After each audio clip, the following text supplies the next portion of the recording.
The hum of the aircraft's engines was a constant backdrop, a white noise that filled the cabin. Leonard Byrnes settled into seat 1B, a first-class seat he had purchased without hesitation. His briefcase was stowed neatly beneath the seat in front of him, and he adjusted his tie with practiced precision. The flight attendants moved through the aisle, offering drinks and snacks, their smiles professional and practiced. As the plane leveled off at cruising altitude, Leonard opened a worn paperback, its pages yellowed with age. He had read it countless times, but the familiarity was comforting. He sipped his water, the ice clinking softly against the glass. A shadow fell over his page. Looking up, Leonard met the eyes of the pilot, Everett Blaine. Blaine's expression was neutral, but there was a flicker of something, uncertainty perhaps. "Excuse me, sir," Blaine said, his voice low.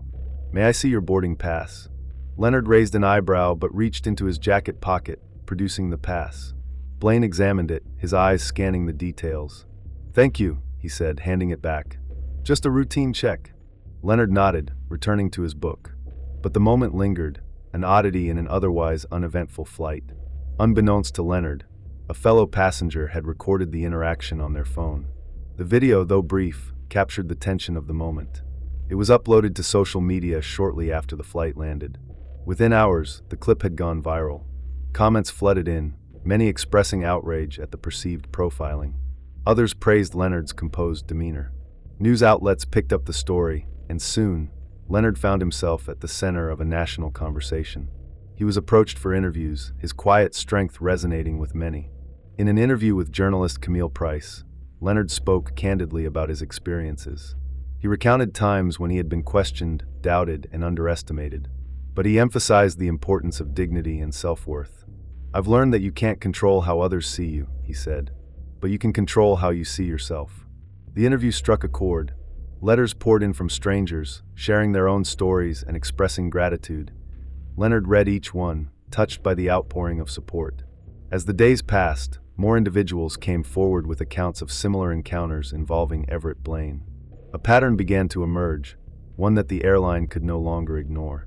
A whistleblower, a former pilot, revealed that complaints against senior staff were often dismissed or handled internally. The airline issued a statement, promising to review its policies and procedures. Leonard remained composed throughout, his focus on fostering change rather than assigning blame. He hoped that his experience would lead to a more inclusive and respectful environment for all passengers. But as the story continued to unfold, it became clear that deeper issues were at play, issues that would soon come to light in unexpected ways. The room was silent, save for the soft hum of the overhead lights. Leonard Byrnes sat across from Camille Price, his hands clasped tightly in his lap. The air was thick with anticipation, the weight of the previous conversation still hanging between them. "Leonard," Camille began, her voice steady but laced with urgency, "there's something you need to see." She reached into her bag and pulled out a tablet, tapping the screen to bring up a video. The footage was grainy but clear enough to make out the figures. It was a recording from the flight, but not the one that had gone viral. This was different. In the video, Everett Blaine was seen conversing with a flight attendant, his demeanor agitated. The audio was faint, but certain words stood out. "Unfit, doesn't belong, security." Leonard's eyes narrowed as he watched.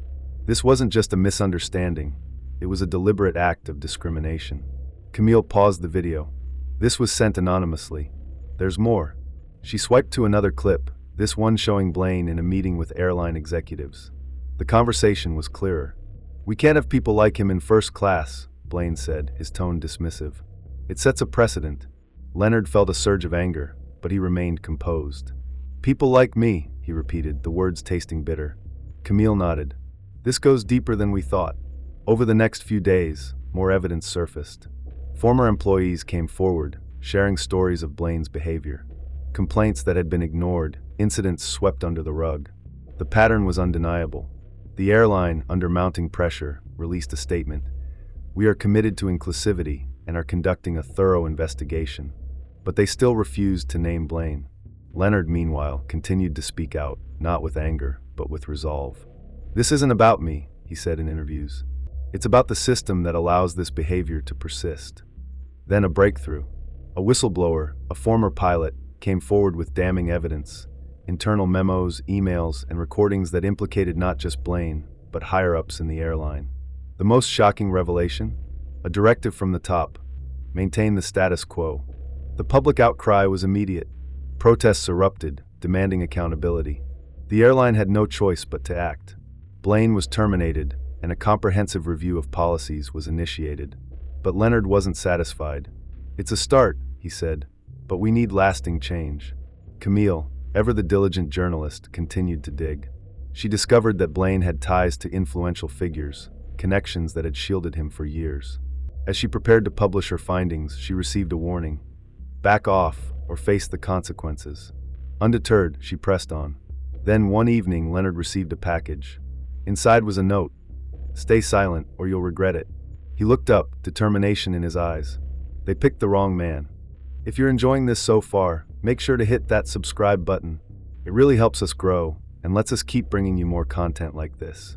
Plus, you won't want to miss what we have coming next. Trust me, it's going to be good. The envelope was thick, the kind that held more than a threat. Leonard Byrnes sat at his kitchen table in Elston, the same table he'd once graded history tests on. He unfolded the paper slowly, like it might crumble in his hands. It didn't. Typed neatly, deliberately: "We're not afraid of a retired man with a microphone. Walk away, Leonard. This ends now." No name. No return address. Just the chill that slid down his spine like cold rain. But Leonard didn't flinch. He slid the note into a drawer next to Gloria's old recipe cards. Then he picked up his phone and called Camille. She answered fast. "I've been expecting this." She sounded calm. Too calm. "Something else happened," Leonard said. Silence. Then, "I was followed yesterday. Not sure by who. Black SUV, no plates." Leonard closed his eyes. He had hoped the attention would fade. That after the policy changes and Everett Blaine's quiet exit, the storm would pass. It hadn't. Camille exhaled. "I'm filing a report, but I'm not backing down." "Neither am I," Leonard said. 2 days later, Camille released everything. Emails, audio files, memos dating back 6 years, all showing the same thing: a culture of quiet suppression inside the airline. Complaints redirected. Employees discouraged from filing formal reports. Settlements paid under NDAs. And at the center, Everett Blaine. He wasn't just a rogue pilot. He was protected, promoted even. His rise was helped along by a regional director named Von Halder, who once wrote, "Everett delivers results. We overlook the noise." The noise was people, mostly black, some brown, a few simply too young or too female to be credible. Camille's story exploded. News outlets ran with it. Hashtags surged. Airline stock dipped. For the first time, the company couldn't hide. A federal inquiry was opened within days. The CEO gave a press conference, this time with cameras rolling. "We take full responsibility." They named names. They apologized. Publicly. Repeatedly. And then something nobody expected happened. They offered Leonard a position. Not a seat. A seat at the table. "Help us build the new code," they said. From the ground up. He didn't answer immediately. Instead, he drove. Elston was quiet that Sunday. His granddaughter, Ava, sat on the porch swing, the same one Gloria had picked out in '92. "You look tired," she said. Leonard smiled. "I am, but not the same kind of tired." She tilted her head. "The kind that means something?" He nodded. That night, he sat in his study. Old student thank you notes lined the walls. Diplomas, too. And one photo of him and Gloria under the moss trees in Savannah, grinning like fools. He opened his laptop, typed slowly. His answer was yes, but with conditions. No photo ops. No scripted PR moments. No symbolic gestures. He wanted real authority. The ability to review complaints. To help rebuild their training from scratch. They agreed. The work began. They called it the Byrnes Standard, officially this time. But Leonard insisted it be about more than just him. Every employee, from gate agents to executives, went through new training. Not just the legal minimum. Workshops led by former victims, by behavioral experts, by people who'd once been silenced. Leonard attended every one. Quietly, never announcing himself. Just watching. Listening. Camille, meanwhile, didn't stop reporting. She uncovered similar cases in other airlines, other industries. Leonard joined her once on a panel. Just once. He said one line that made every headline. "I didn't want to be a lesson, but if my sitting down teaches someone to stand up, then so be it." And with that, he stepped back from the spotlight. 6 months passed. The letters kept coming. From strangers. From students. From crew members who said, "I finally feel safe speaking up."